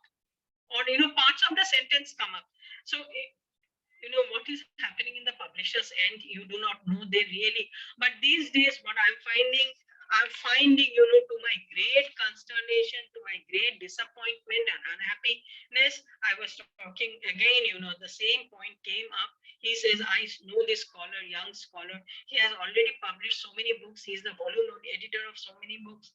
And he's already, I don't know how he is doing it. He's taking material from this book, from that book, and writing a book of his own. And who is publishing? A very big number one. Comes in the number within first four. Comes within first four academic publishers. Yeah, and they are publishing it because the editors are not checking it, because it doesn't bother them like it used to bother us, and it still does. Okay. Summarized, the essence conveyed in one's own words and style. Now, this takes skill. The last one, how you summarize the scholar's work. That is not plagiarism, certainly not. You have taken the essence of what she has written and you have written it in your own words. So that means what? You have understood clearly what the scholar wanted to say. Right. So, understanding plagiarism continued. Original code. Now, this is a very good example. If you want, you can read it thoroughly. Solid waste management is one among the basic essential services provided by municipal authorities in the country to keep urban centers clean, etc., etc., etc. Now, bad paraphrasing and plagiarism. Now, this scholar, wanted to write whatever is written here, but in his own English. And look at the difference. And it is also in very bad language. But it is also one of the most ineffectively handled services. The methods applied are old-fashioned, not scientific or effective. The actual number of people reached is low. Population coverage is low. Look at the sentence, population coverage is low. So that is paraphrased. Huh? The number of people reached is low. How is it paraphrased? You could have summarized it. You could have summarized it and written in your own language. Okay, fine. If you are not, I keep telling everybody, and everybody should actually follow this, If you are not comfortable with English, write in your vernacular. Write in your vernacular. Write in Hindi, Bangla. I'm comfortable with both. But then there are, there's Gujarati, Marathi, Tamil, Telugu, whatever. You write it in your own vernacular, in your own language, and then you translate it. It is long process. It takes time, but at the end of it, it is so gratifying that you have not plagiarized, you have paraphrased it and meaningfully, sensibly paraphrased it. Not, population coverage is low and, you're saying the actual number of people reached is low. What does it mean? And the poor are marginalized. To this, he writes, and those with low incomes kept are not given any importance at all. Can you see the difference? Yeah. So this is, understanding plagiarism. Okay. So I think, it should be clear to you what is plagiarism, what is acknowledging the source, what is rewriting, and what is, taking the essence out of it, and then writing in your own words. So that means you have to understand the concept very clearly. Okay. What is not proper paraphrasing? One or a few words changed only. Okay, only one or a few words changed. Like here, population coverage is low, and here actual number of people. The population and here actual number of people. We are talking about a body of population. Okay, not about one small area or mohalla. We are talking about say regions wise, right? Or if you are talking about the urban conglomerate, then we are talking about areas of the city, the south, the north, the east, and the west. Yeah. So you're saying the actual number of people, here it is the population. The original author meant that particular area was not reached municipal authorities. It could be water, it could be public utility services. I've forgotten where I've taken it from. So it was public utility services. Yeah. So they are being, the population, the citizens are being serviced by this, these facilities by the government. Okay, that is the essence. You can put it in your own words, write in your own language, translate it, but do not make this kind of mistakes. The actual number of people reached, and those with low incomes kept are not given any importance at all. Marginalized means, yes, they are out of your immediate area of activity. You could have put it that way. This person could have put it that way. No, they're not given any importance at all. It's not like sitting, in a hall where you are meant to sit in the 7th row and VIP sit in the 1st row. What is not for proper paraphrasing? One or few words changed. That is not for a paraphrasing. Words rearranged? No. Words replaced with synonyms. This is what has happened, They look up the dictionary, online Googling. Online Google has become the Guruji Google. And, you find synonyms, you find antonyms, you find one sentence for one word, you find one word for 1-2 sentences. A few words omitted. There you see you have this here, a few with low incomes kept. There must have been something here. There must have been something here and that was missed. So the words have omitted. It's not paraphrasing. Phrases in a sentence reordered, order of sentences in a paragraph reordered. So what you want to say, the municipality is providing us or not providing us with these services. That is the crux of the matter. That how are we serviced by the municipality? That is the crux of the matter. Okay.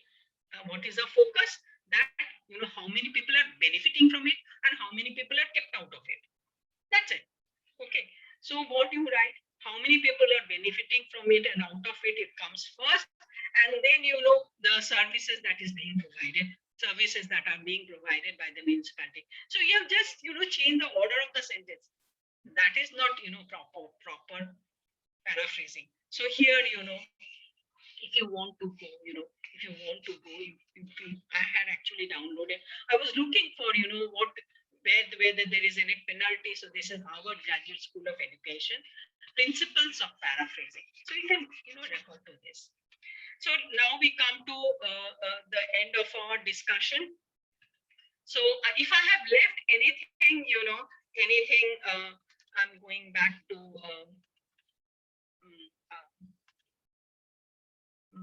plagiarism, how to publish. Okay, something I may have missed, something not missed. I intentionally left it out because I was thinking whether I should approach. I should, say something about.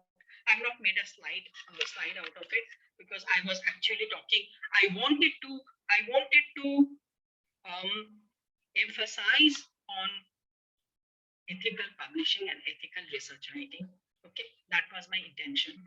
So you can, this slide, actually, I added some more to the slide that we have in Maharishi Dayananda University, then in JNU, then in Hemrati Nandan Bhaguna University. We got an invite from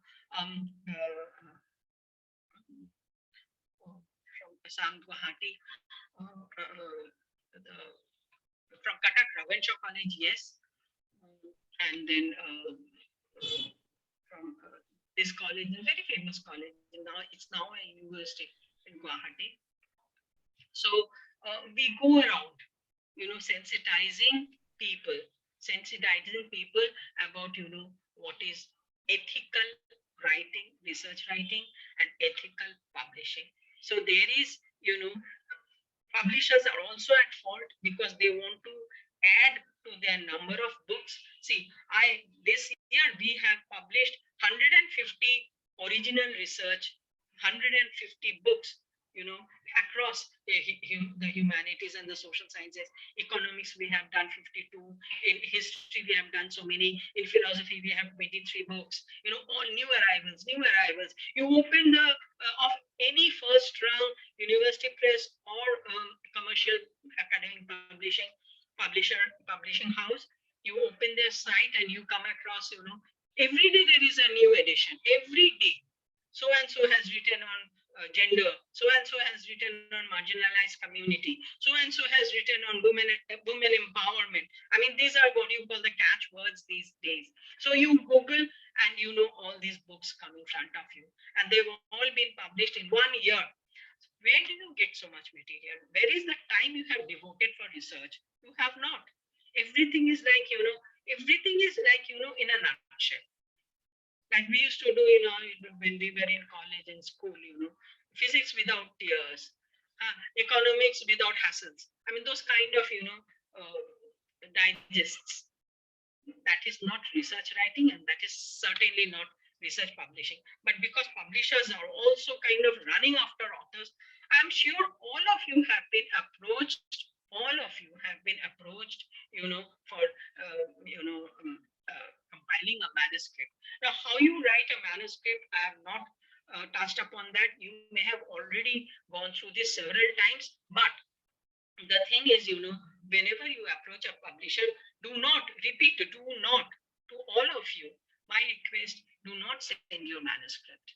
Not because of any wrongdoing or any mischief, okay, but simply for the reason nobody has the time to go through your manuscript. They don't.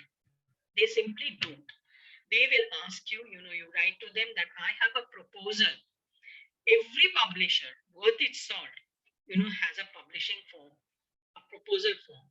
You are supposed to send your own biodata, a good biodata, nothing what you call artificial in it, everything original, your biodata, where you have taught, etc., etc.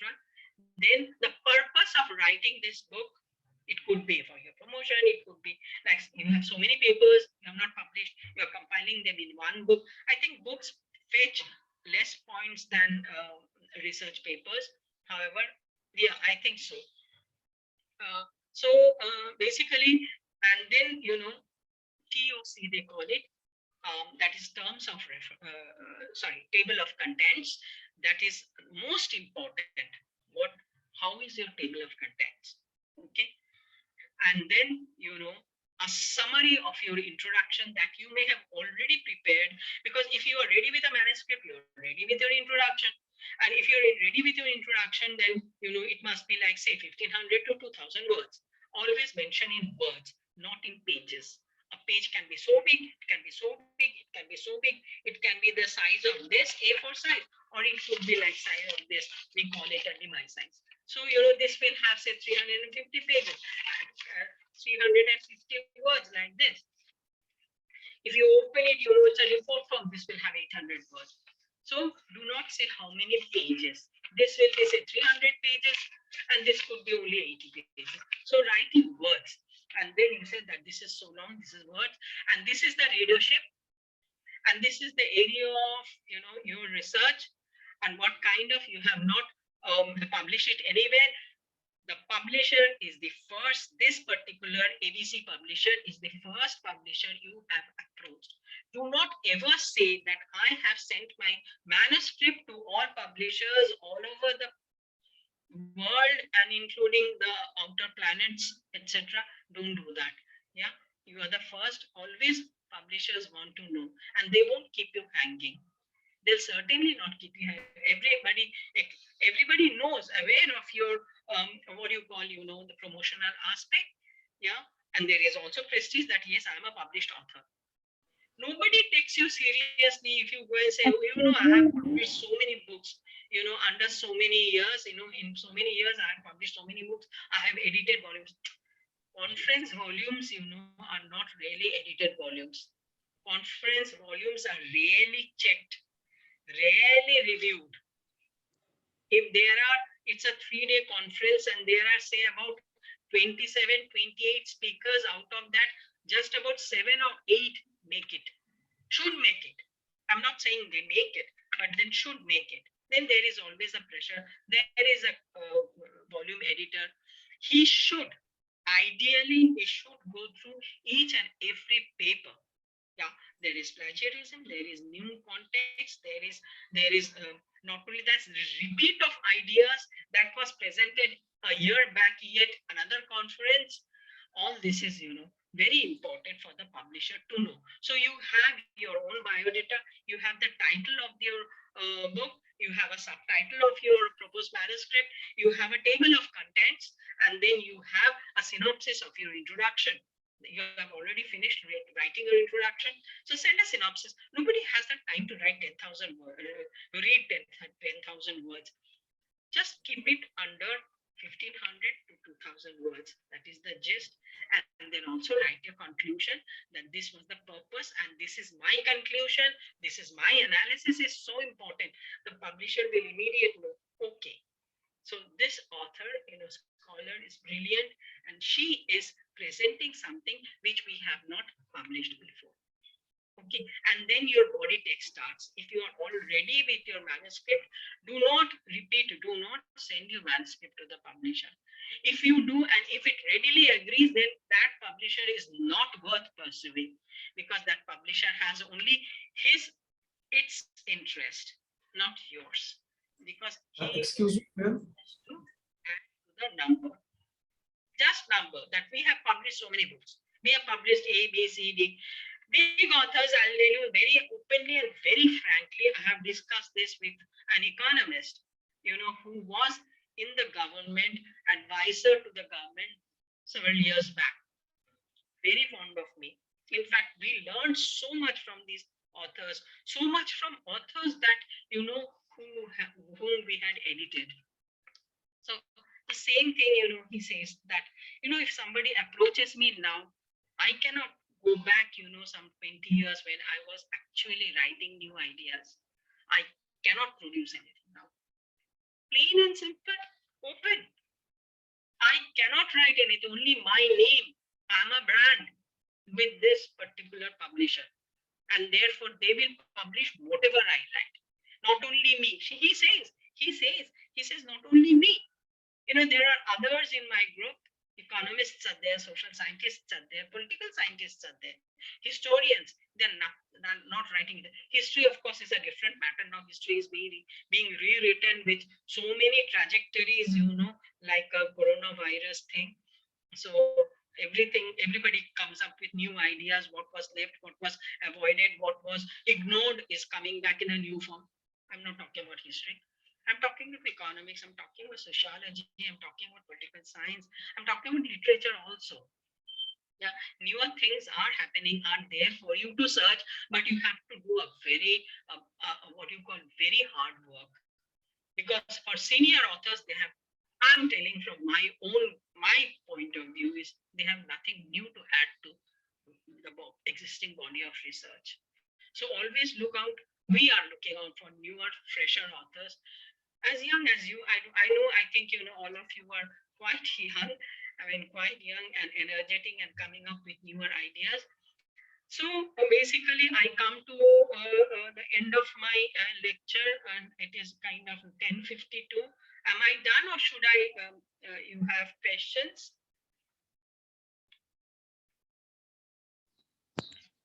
Excuse me, ma'am. One participant has a question, ma'am. Yeah, sure. Yeah. Yeah. Priyanka ji. हाँ, thank you ma'am. I am Priyanka Gupta. आज आपने बहुत ही अच्छा समझाया और basically आज आपने एक कॉन्फिडेंस लेवल मेरा बढ़ाया, क्योंकि आपने बताया कि Sorry, can I interrupt you for a few seconds, please? Prabha, I could also speak in English. I mean, if they have any difficulty in following English, I could speak in Hindi also. Sure, ma'am. No issue at all. No issue at all.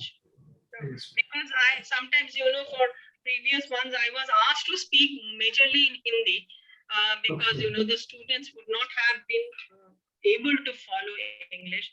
So I could have spoken in English, and you told me. Anyway. We are doing everything here for the participants, ma'am. So whatever they are comfortable with, we'll be doing that. Yes, So it's yes, fine. yes. No It problem. is the participants actually. Yes, yes, yes, ma'am. Priyanka, please. Yes, Priyanka, please carry on. या can I speak in Hindi ma'am? Of course you can. या लेकिन thank you. हम आपको हिंदी में जवाब दें या अंग्रेजी में जवाब दें? या इंग्लिश में? मैम आप इंग्लिश में जवाब दीजिए, कोई Yeah, because we have some non-Hindi speakers, so yeah. better to answer the question in English, ma'am.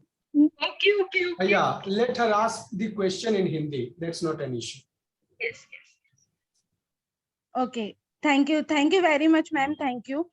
मैं मेरी अधिकतर जो मेरी केस स्टडी है, basically I am from law department and या तो मैं ये जानना चाहती हूँ कि आपने कहा कि सोर्स जो होते हैं आप अपनी लैंग्वेज में लिखिए, प्लेगरिज्म नहीं आना चाहिए, सोर्सेज। या मैम, तो मैं क्योंकि केस स्टडी हम करते हैं, रिसर्च करते हैं, तो मोस्टली हम सोशल जो हमारे सोसाइटी में हम देखते हैं उस पर मेरी रिसर्च चलती है और उस पर मैं लिखती हूँ।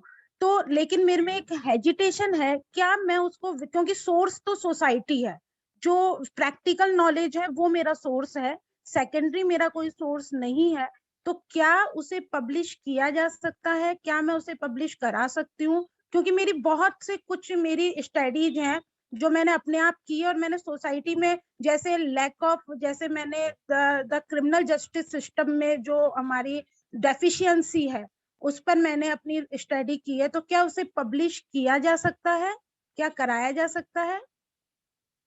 बिल्कुल, आपका केस स्टडी तो आप ही का है ना, फील्ड रिसर्च से है, फील्ड सर्वे से है ना? Yes ma'am. Yes, so that is your own finding. ये जो केस स्टडी आप जिसकी बात बता रहे हैं ना, ये तो आपका अपना फील्ड स्टडी है ना? तो मैम जैसे वो रेफरेंस देना होता है तो मैं वहाँ मतलब झिझक, मतलब मेरे में एक हेजिटेशन है, वो रेफरेंस क्या मैं अपना प्रैक्टिकल, मतलब मैं सोसाइटी नॉलेज मेरा।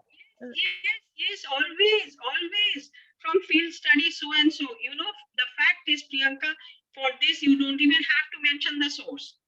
In the case study you are writing that this on my field trip, that this because you are the author, on my field trip that I found this.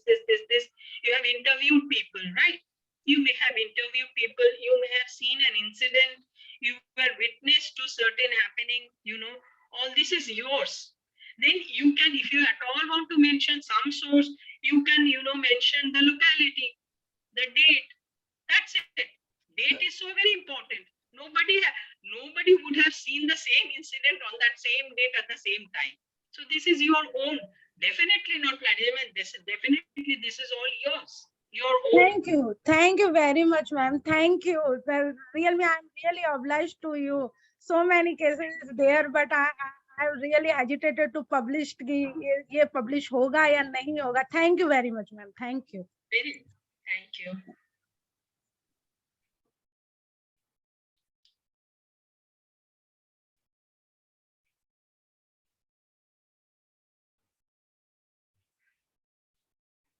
Yes. If any other question, please go ahead with your questions if you have.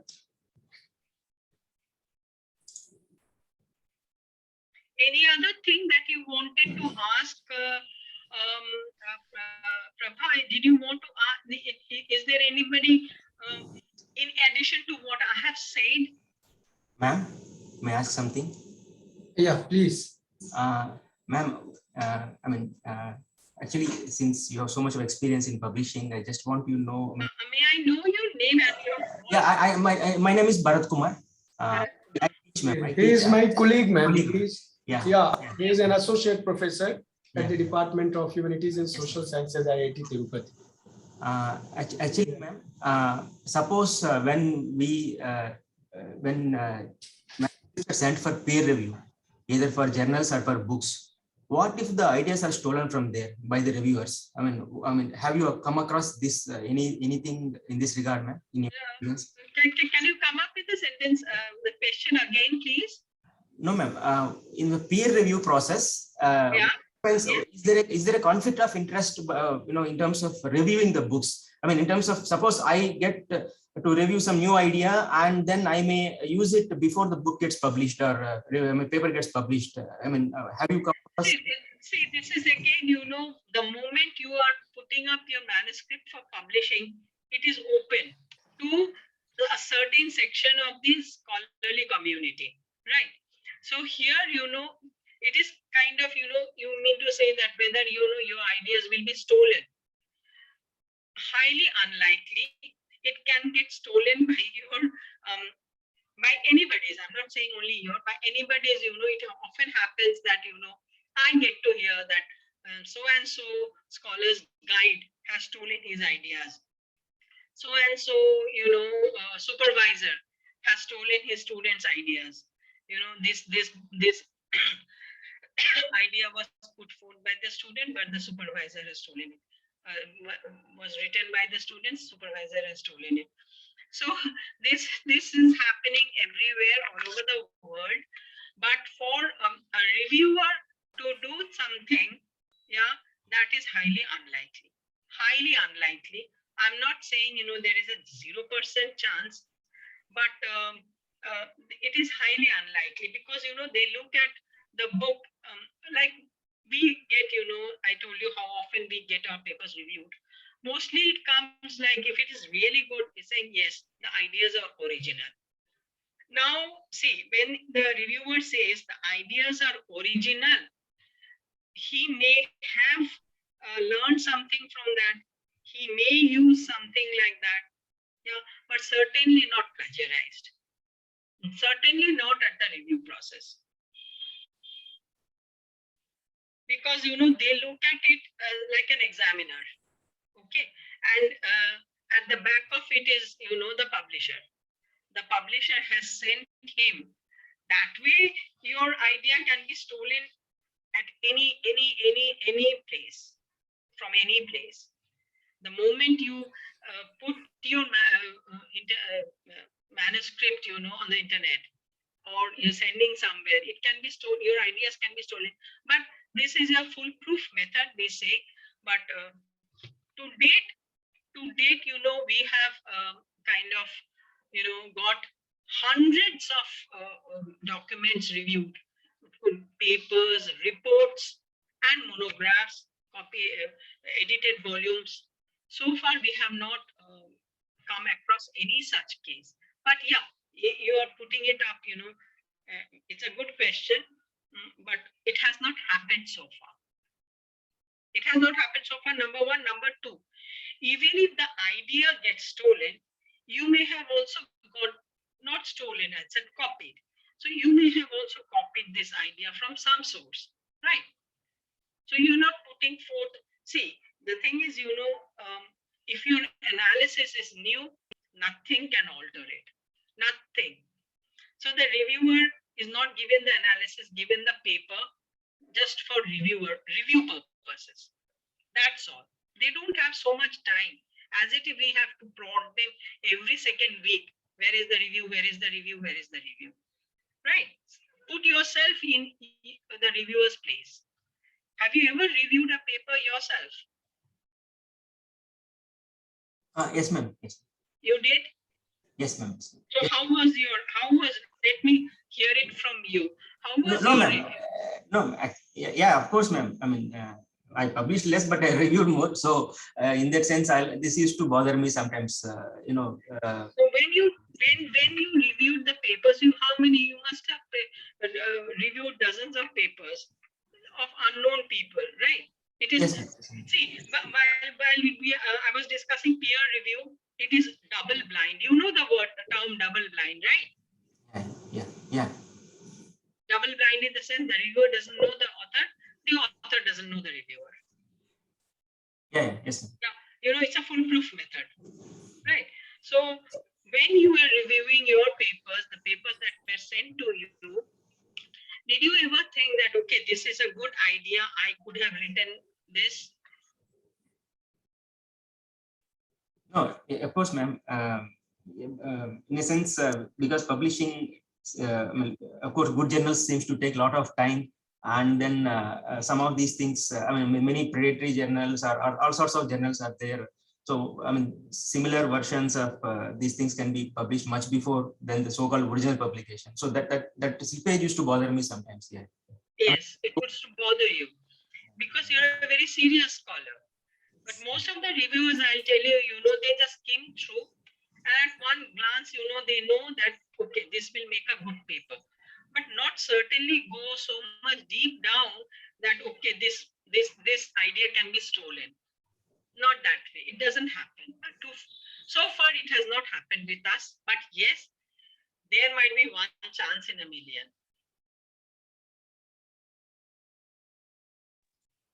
Okay, so due to the paucity of time, we won't be able to take up any more questions. I would request our research scholar, Ms. Kashyapi Ghosh, to propose formal vote of thanks for this wonderful lecture. Thank you, ma'am. It was a wonderful lecture. Thank you for walking us through the nitty-gritties of academic publications, academic research publishing, as well as conflict of interest, plagiarism, and other aspects which of course you have a lot of experience of.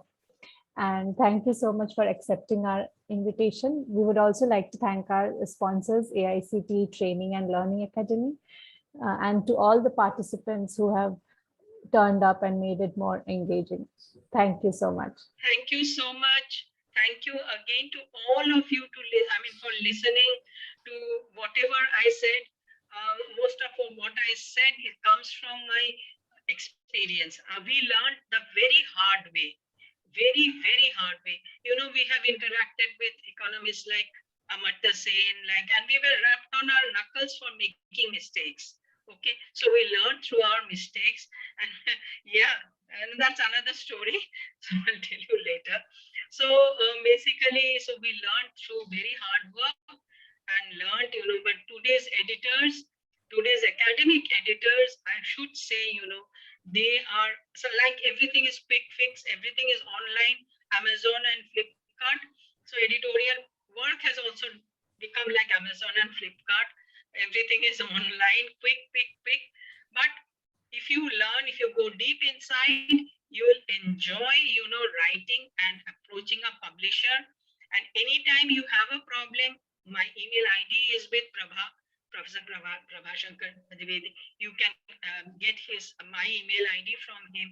You can approach me on any issue regarding writing and publishing. Okay. So thank you, Kashyapi. Thank you for saying such good words. Thank you so much, ma'am. Thank you, ma'am. Thank you very much. All of you, thank you so much. Thank you so email much. ID share करते हैं तो अच्छा रहेगा. Thank you. Very what I should a very wise and knowledge audience, perhaps for the first time. Thank you, ma'am. Thank you very much for your compliment. Thank you. Pankaj, you can end the session now. Okay.